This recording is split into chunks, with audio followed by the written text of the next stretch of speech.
Brilliant. Thank you, Paul, and good morning, everybody. Great to have so many of you with us today. I'm really excited to take you through this analysis. I'll start by just recapping the advice that we've given, the path to net zero that we've recommended, and then we'll get into the economics, the costs, the benefits, breaking that down into investment and operating costs, and then finally these crucial issues around the just transition.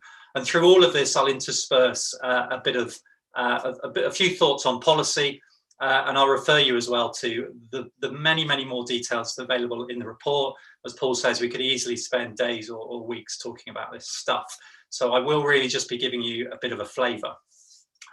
So onto the pathway, and we call this a decisive transition. And the idea here is that having set that net zero target for 2050, we wanted a sixth carbon budget that put us firmly onto that path, that sent a very clear signal that the direction of travel was low carbon investment, low carbon choices. And here is that path. You've got that wiggly black line coming down. That's the UK's emissions having fallen in the past. And really important to emphasize here, that has happened at a time when we have successfully been growing the economy. The UK is probably the best example of that in the world, showing that we can have economic growth and cut emissions. And we think that that can absolutely continue in future. The purple dotted line then, that's the path to net zero that we're proposing. And on it, you've got that orange bar, that's the sixth carbon budget, requiring a 78% reduction in our emissions from 1990 to 2035. And just to contextualize that, 2 years ago, our target for 2050 was an 80% reduction. So we've effectively halved the time that we've got to deliver that sort of reduction. That is clearly a seriously ambitious target. It's a Paris-aligned target, and we think it is entirely feasible. And we set out a lot of detail in the report about how it can be delivered. This is trying to summarize that. This is our rainbow of abatement. Every color here is representing a different way in which we can reduce our emissions. You've got purple up at the top. These are demand side things, stuff like eating less meat, flying less, also using our resources more efficiently.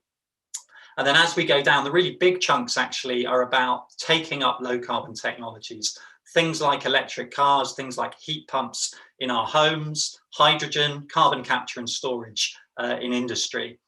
And of course, to service those, we need a huge expansion in our supplies of low carbon energy, electricity, and a chunk of hydrogen we expect. That won't quite be enough to get us to zero, so we also need to have some natural solutions to pull CO2 out of the atmosphere, restoring our peatlands, planting loads of trees, and planting biomass, increasing our supplies of biomass, probably to use with carbon capture and storage. All of that gets us to net zero, and as I say, lots of detail in the report about what these look like and how we can deliver them. But let's go on to the costs. And as Paul says, the big conclusion here is that the costs don't need to be high. They can be very low indeed. And we think they're lower than previous estimates that we've made, reflecting a real story of innovation through time. And let's just look at that. This is a kind of snapshot of our picture from our first report in 2008. And it's a bit embarrassing, frankly, to look back at some of the assumptions that we had in there. We thought renewables would be pretty expensive. We thought electric vehicles would continue to be expensive through time, in a story of most high carbon things being cheaper than the low carbon alternatives. But of course, what we've seen over time is that there have been dramatic cost reductions for renewables, for electric vehicles in particular. And we've seen those crash, for example, offshore wind down around 75% from its peak, and at about half the level we expected at this point. Electric vehicles down around 2/3 in terms of the battery in the last 5 or so years alone. So we're really seeing the power of innovation, the power of the market economy when it is backed by good policy to drive down costs. There are still things that we think will be expensive, of course, maybe not surprising. Those are things we haven't actually done very much of so far. And so we haven't seen reductions in their costs come through. And as we've increased our ambition, we've had to bring in more options. And of course, the things we weren't doing before that we now need to do tend to be more expensive things. So there are still things that we need to spend on. That story of innovation not yet repeated everywhere. But there's clearly a message here for policy making. And that's that we need to use the market, we need to use competitive forces. And if we do that with good policy, we set clear expectations, we can create virtuous circles of policy, pulling forward investment, cutting costs, and reinforcing the case for that policy in the first place. What we do then is we add up all the cost of these technologies across the economy, and we find that that cost is actually less than 1% of GDP. What does that mean? Essentially what we're saying is to deliver all the products, all the goods and services that we enjoy today, but to do it in a low carbon way rather than a high carbon way, we would need to dedicate an extra 1% of our resources across the economy to do that. That's a reduction from what we used to think of 1 to 2% just 18 months ago, reflecting that that innovation story is still going on. We are still seeing costs falling more quickly than we expect. Of course, there's lots of uncertainty around this. It could well be costs are a bit higher. It could well be costs are a bit lower, particularly if we keep seeing technology costs come down. But the overall message that costs are likely to be low if we deliver this in a sensible way is pretty clear. And that's, of course, just about the impact on the economy directly. There's also lots of other things going on here. So we will have cleaner air as we burn fewer fossil fuels. We'll have quieter streets as we shift across to electric vehicles. We'll have more wind farms, and let's be clear, there are negative effects of those, probably less than there are from the other energy technologies that they're replacing, but those need to be managed. We will have more comfortable homes as we insulate them better and upgrade their heating systems. And we know that there are significant health effects related to poor housing in this country. We can have more green spaces. But again, this is about doing it right.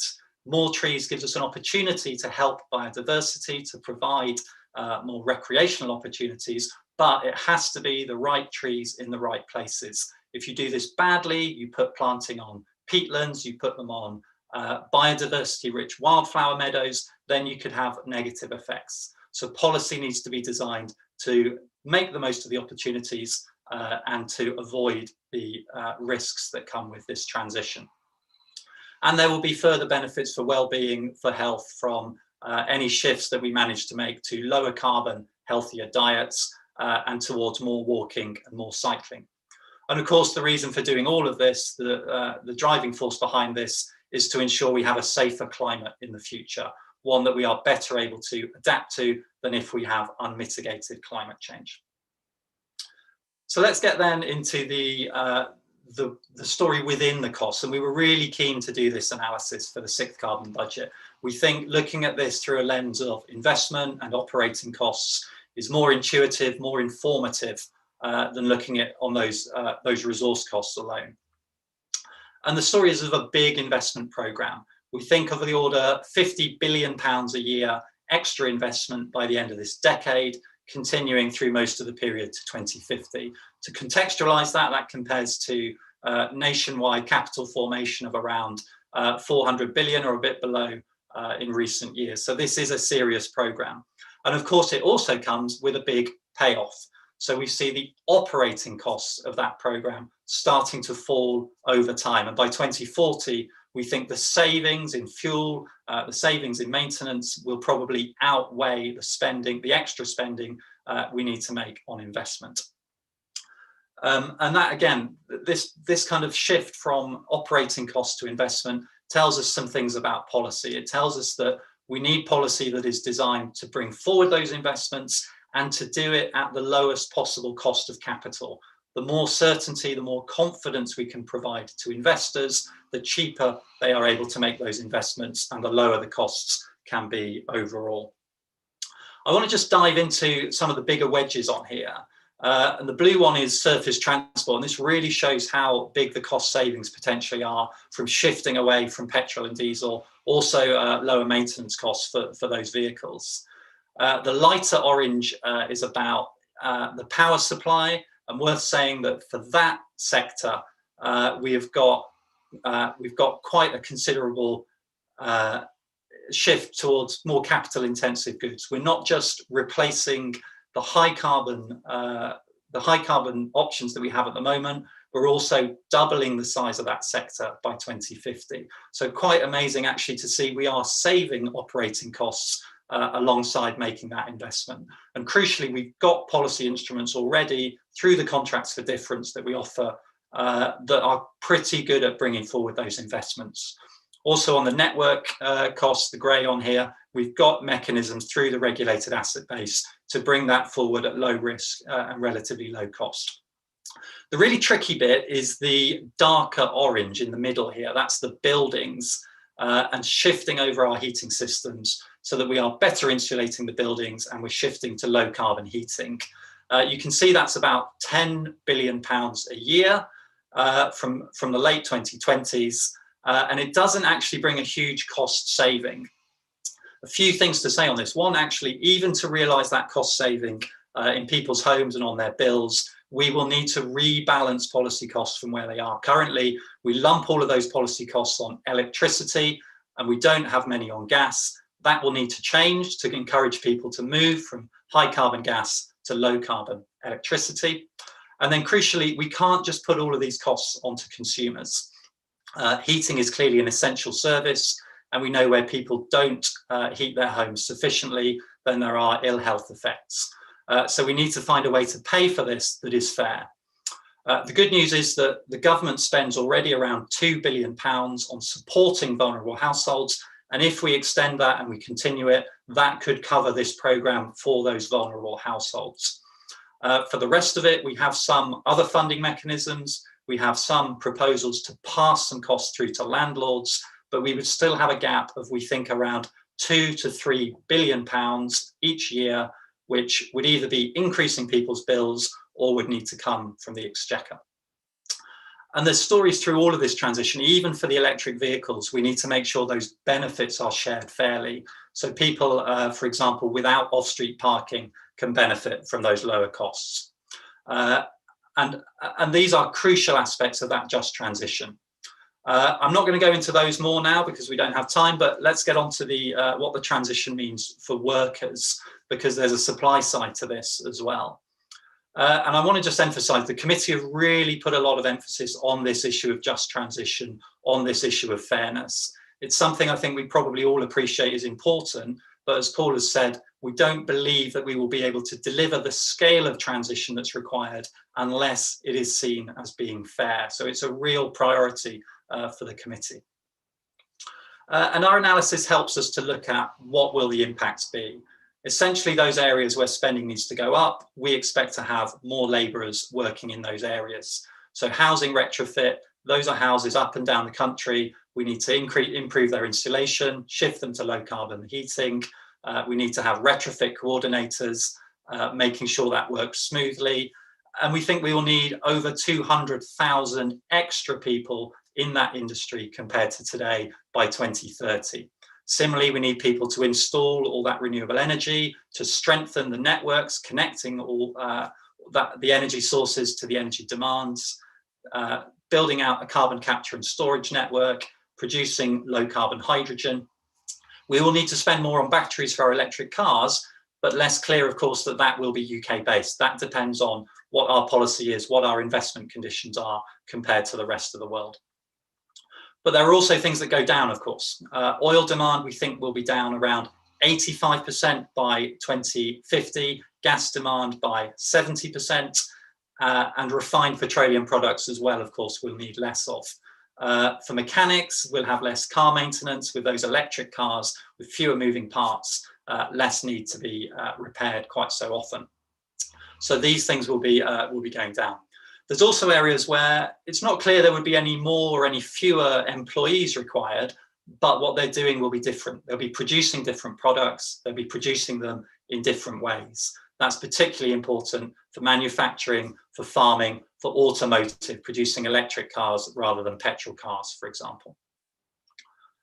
And then I want to just overlay, finally, a regional aspect to this. A lot of those industries I've just talked about, they're not evenly distributed through the country. There are pockets within the country where they are particularly important. And we know that regional deprivation has very serious long-term effects as well as short-term. So we need to make sure that we are looking at this at a place-based level, not just across these averages. Again, a couple of implications for policy there. Firstly, we need to make sure that carbon policy is looking after the competitiveness of our trade exposed sectors. We think that probably means taxpayer support initially, again, of the order £2 to £3 billion a year by 2030. So we're up to an ask for the Chancellor of around £5 billion a year extra. Longer term, we can probably shift to border mechanisms like carbon tariffs and product standards. And finally, across all of this, well, we need to have an actual strategy to ensure we have a just transition. Karen, I'm sure, will talk more about this, but we need plans for workers, plans for how those costs are shared. We need to engage with the communities and the businesses and the people affected. We need clear commitments and investable policy to make sure we get the opportunities side right as well. And we need policy on skills to help people to be mobile between these different, the old jobs and the new. And crucially, all of this we have to look at a detailed level of sector and place, not just overall. Okay, I'll conclude there. And I've probably given you quite a positive story. That reflects that we think there is an increasingly positive story on the economics of tackling climate change. That in turn reflects the power of innovation and the power of the market economy. If we want that to continue, then we need good policy that provides confidence to investors while using competitive forces. There's an opportunity here to use the climate programme to support the economic recovery. And crucially, to make this work, we need the transition to be not just about the average, but to work for real people, people with different skills, people in different jobs, people with different spending patterns, and people wherever they are across the country. So I'll end there and hand across to Hector. Thank you very much.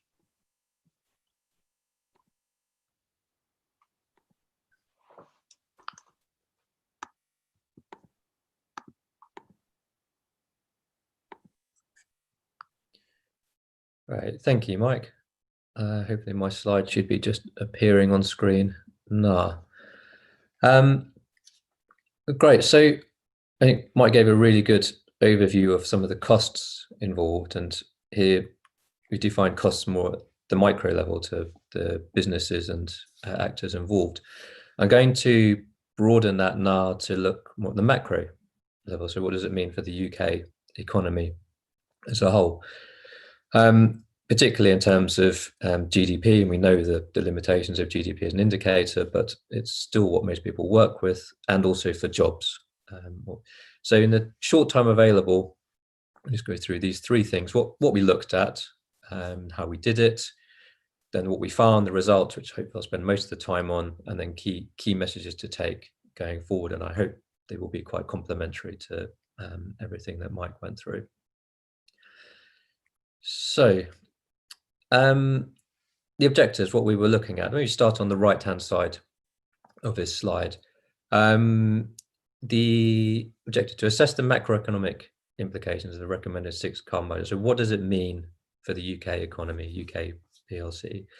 To start looking at the social indicators, we've heard a lot about just transition already. Doesn't fit so easily into macroeconomic modelling, but we can start to get some insights of it and get some pointers about how to go forwards. Now, we did use a modelling approach for this, using the Cambridge Econometrics global model set up for the UK. And there's a schematic of the model on the left-hand side. It's very high level. I won't really have time to go into much detail on the modelling here, but the link to the website and the full manual are available on there. But I think the key thing in the analysis here is probably the linkages at the bottom between the economy box and the energy box, because most of the measures we're looking at relate to the energy system, and then we're seeing how they impact on the economy. So that's really the key linkages. And the advantage of using the modelling approach is it holds everything together on a consistent basis. So we get a consistent story on the energy system, the measures that have been taken to meet the carbon budget, and also the non-energy measures as well, but mostly energy measures and how they feed into the various sectors of the economy. Now, the modelling is done at a very high level of sectoral detail. Here I'll just present macro level results, but within the report that we produced, there is more going on within the sectors, and if you are interested in that, then do go and look at it. Scenarios. So it's a scenario-based approach. We have two cases, a baseline case, which as far as possible is set to match the other CCC parts of the analysis. It is roughly based on current policies.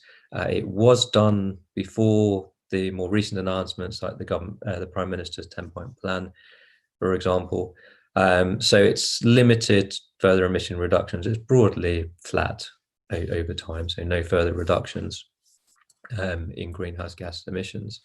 Now we then bring on top of that the second scenario, all the measures that the CCC has put in to meet the recommended 6 carbon budget.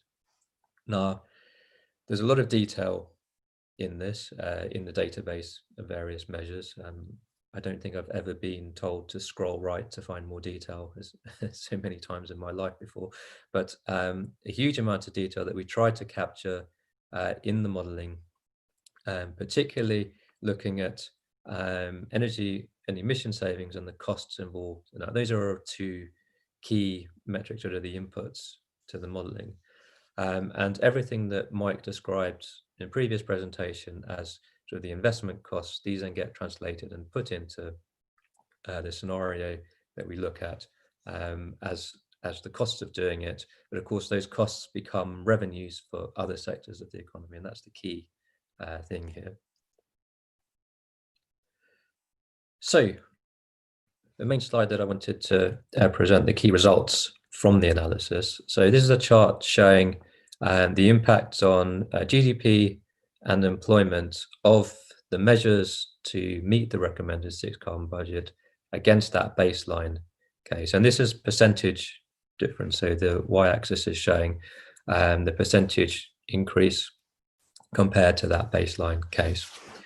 Now, for GDP, which is the red line or pink line maybe on some screens, but red line showing an increase from the starting position up to about 3% of GDP. So that's a positive impact, meaning that the measures are adding 3% to the value of the UK's economy. Now, why is that?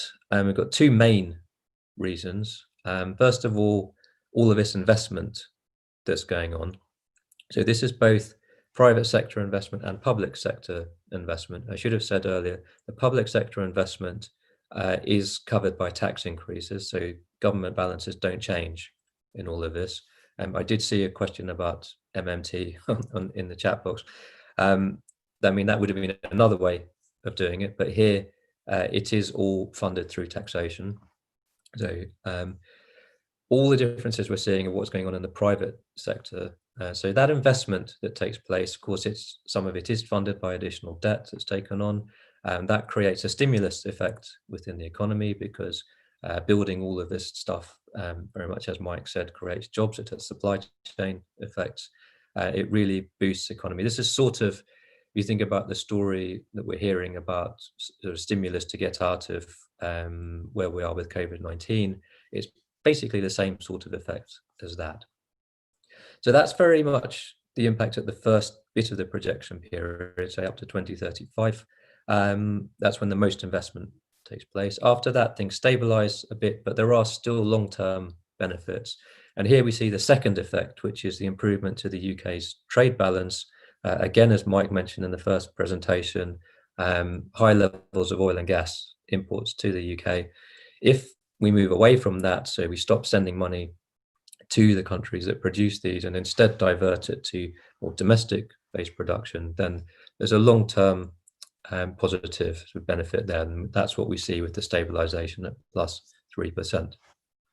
Now, for jobs, again, a positive story, smaller in relative terms, but that line equates to about 300,000 jobs within the UK as a whole, particularly up to about 2035. There's a lot of jobs in the partly the manufacturing of all this new equipment, but particularly the installation, which has to be done locally. We can't import that. So the construction sector, particularly the engineering sector, really to get all of this stuff in place. And also, although these impacts do decline over time because the labour market responds, still positive impacts towards the end of the period. So that's the macro level outcomes. Questions that we often get asked. Of course, we did this analysis before we knew what was really happening with COVID-19. So how would it affect the results? Well, it's partly about spare capacity within the economy. The UK economy is rarely running at full capacity, so it's reasonable in the baseline to have available capacity. Now, COVID-19, of course, has meant there's a lot more spare capacity than we otherwise would have had, which suggests there is scope to do all of this without hitting constraints. And that's really where we'd help to drive positive results, because obviously, if we got to full employment, we wouldn't be able to create more jobs, but we're certainly not at that stage at the moment. Possibly one dampening effect as well, that because the long-term effects of COVID-19 probably will reduce emissions, so less investment is required. It will pull things down a bit, but overall, without having done more modelling, the conclusion at the moment is it wouldn't make too much difference in the longer term overall, but more remains to be seen there. Now, very quickly on distributional impacts, because we have heard how important this is. This is very preliminary analysis, but we're looking at the different quintiles here and how they're affected. So the ones on the left-hand side, that's the lowest income groups, and gets higher income groups as we move to the right. It's broadly similar across all of them, but potentially slightly progressive effects. And this is mainly due to what happens to electricity prices, and this is very much influenced by the lower cost of renewables coming through now. But generally, because the lower quintiles spend a higher share of income on heating fuels, including electricity, then they benefit more from reductions in electricity prices. So to finish, key messages, we are seeing positive effects at the moment, again with that caveat that as long as we don't hit full capacity within the economy, there is this stimulus effect, up to 3% of GDP, potentially 300,000 jobs as well, caused by two main factors related to the investment, primarily, particularly the installation of the investment, which has to be done domestically, and over time, reducing our fuel import bill. Additional jobs created and the effects appear to be mildly progressive. So in social terms, it's a marginally positive story, but I think there is a lot more to be done here. And certainly as we move forward, when we start to think about policies, then really there are additional effects going on, and that I think that requires a much deeper analysis. But right now, for where we are with the high level pictures, it's generally quite a positive story. Thank you.